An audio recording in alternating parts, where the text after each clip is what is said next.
what we represent, man. Big money bound. So let her know, man. Big money bound. The kids, man. We got the kids, man. I ain't gonna even lie to you.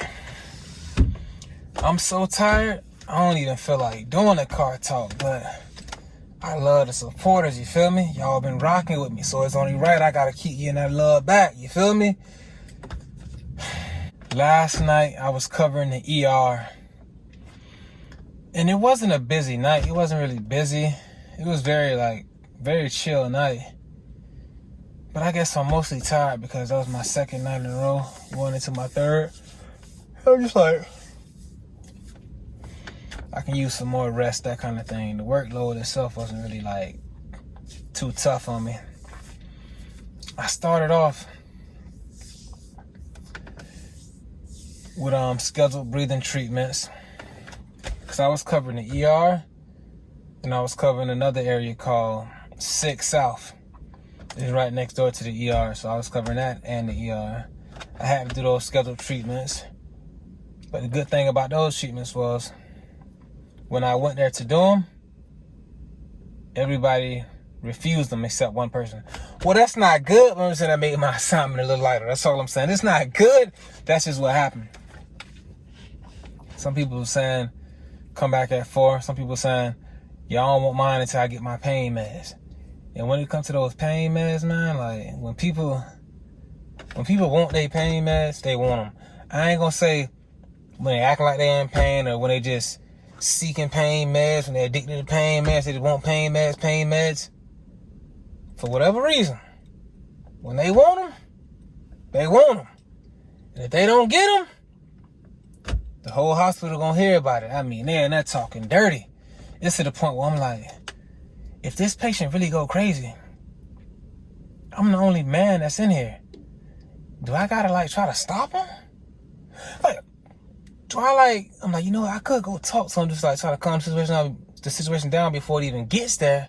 But it's like, I'm doing a job over here in the ER. I got a job. I'm not security. So, hey, dog, I gave my one treatment and I got up out of there. I did my job and I got up out of there, man. But luckily, the patient didn't snap, didn't lose it. They didn't snap because they got their pain meds. Then I get in the ER. A doctor put in the order for a high-flow nasal cannula. We rarely ever use high-flow nasal cannula. We started doing it more since COVID. But since COVID has been dying down, we're not really doing high-flow nasal cannulas no more. So I see the order. I'm like, all right, I'll get to it. 10 minutes later, they put in the same order again. Like, they saying you're not paying attention. They like, I'm calling for something, you ain't bringing it. So I'm like, let me go check the patient out. I check on the patient. Patient on 100% normal breather. It's at 96%. ABG was drawn. The PaO2 was 159. All right, it could be higher, but it's not critically low, dangerously low, where it's like we need more oxygen. The patient is oxygenating fine. No respiratory distress. Regular breathing pattern, regular breathing rate, like normal rate. I'm like, what's going on? And there's no high flow nasal cannulas available. So let me just go talk to the doctor and see what's going on. I'm like, yeah, you ordered a high flow. We currently don't have any available right now, but the patient's on 100%, it's at 96%.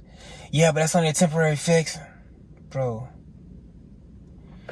the 100% non-rebreather mask is only a temporary fix. So what is the high flow nasal cannula gonna be? That's not gonna be temporary?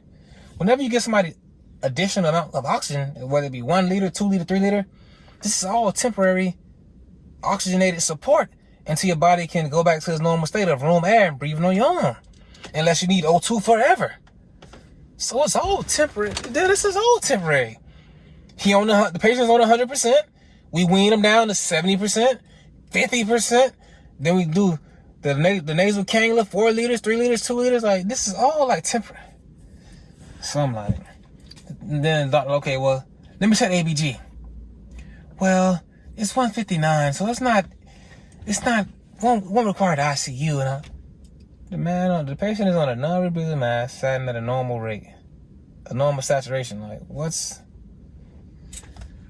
I got you, dog. So, you saying we won't need it? All right, because we ain't got it. So, we good, all right. Then these folks calling me later on throughout my night. Before I get to my night, I had only ate breakfast yesterday morning. I didn't have time to grab lunch. And then I left my medication at home. I take crazy meds. I left my crazy meds. Well, you know what? Like, mental health is something serious. So I'm joking. I ain't take no crazy meds. I just forgot my lunch at home.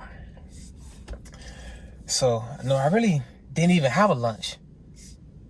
Jody went out and she bought me Boston Markets and she brought it to me. Even while she's pregnant. She went and did that favor for me. Because she was hungry herself, though. She was hungry herself. So she was got something to eat. So she brought me something.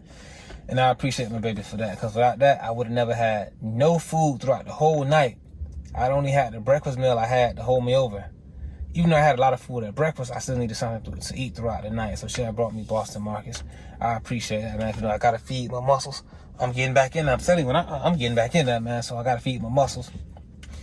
And then, as Jody is coming to the hospital, I'm trying to draw blood gas. This woman calling my cell phone. I don't pick up. She called it again. Like, come on, baby. Jody, you know I'm at work. Hey, come on now. Jody knew I was at work. She knew I'm a respiratory therapist. She think all I do is just whack somebody's nose when it's snotty. That's what you think respiratory therapist is, man. I just blow somebody's nose when there's a whole bunch of snot coming out. That's it. So, I finally got up there and got my food, man.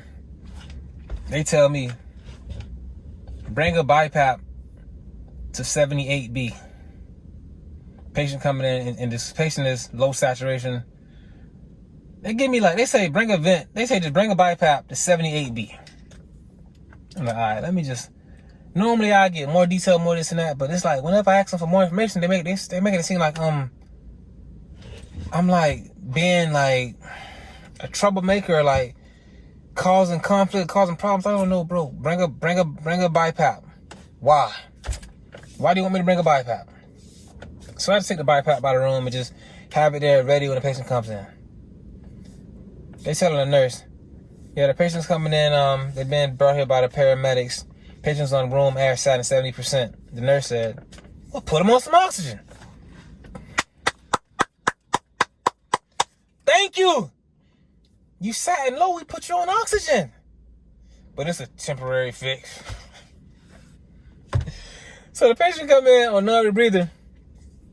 Saturation 98%, doing fine on the rest of the stress. Like, that's why I know better than to bring a BiPAP to a room without knowing what's really going on. I'm like, you know what, man? Let me just go ahead and do this because I don't want no trouble with these folks now. Then, from that moment on until 10 minutes until it was time for me to go, nothing took place. It was a smooth, easy, quiet night in the ER. Excuse me. It was a smooth, quiet night in the ER. Right at 6:10. Now they saying, bring a vent to 17B. I'm like, why? What's going on with 17B? Oh, a patient coming in was intubated in the field. Okay, we got an airway in line. We got an airway in place.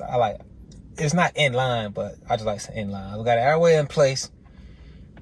Patient needs to be ventilated once they come in on life support. I'm gonna have them a vent there. We ready to go. I leave at 6:30. It's 6:20. My last 10 minutes, dog. Like this, I was gonna make a smooth exit. Man, patient comes in. Not the biggest patient in the world, height-wise. Size-wise, it was some obesity. But your lungs is all about your height. So I put him on a reasonable tidal volume. The paramedics told me the end tidal CO2 was showing 80. It was on 80. So the CO2 is very high. So I put the starting off rate at 26. I could have went higher. But I just like the 26, let's see what's going on. Did it at 26. Documented, put in the orders, documented the event. After that, it was like 20 minutes had passed by. Then I drew an ABG. I'm working past my time. I drew an ABG. I put the blood in the ABG, it's a clot in the blood. I gotta go get another ABG stick. I get another blood gas. It's 6:50. I'm supposed to been gone, but I'm getting overtime, wife. I'm supposed to been left. Go back to that same machine. Insert the blood. Says sample cannot be detected. Check the sample. That means either a clot or it's not enough blood. I got plenty of blood, and I know there's no clot in here. So what I do is, I gotta now take the blood to a whole nother machine and run it over there. And then I finally get some values.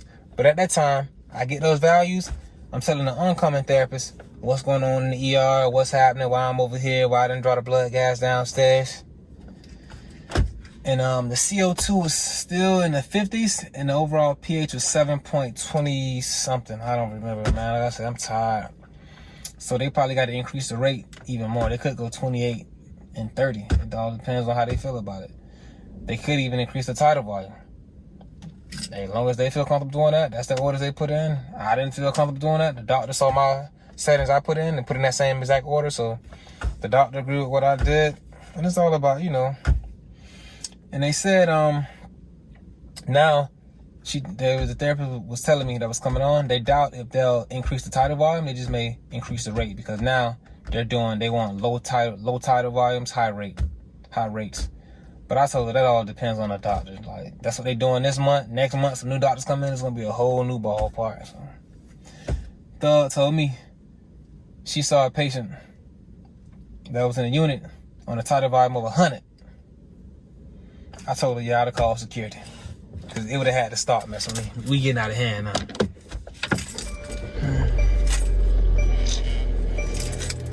Finna get up out of here.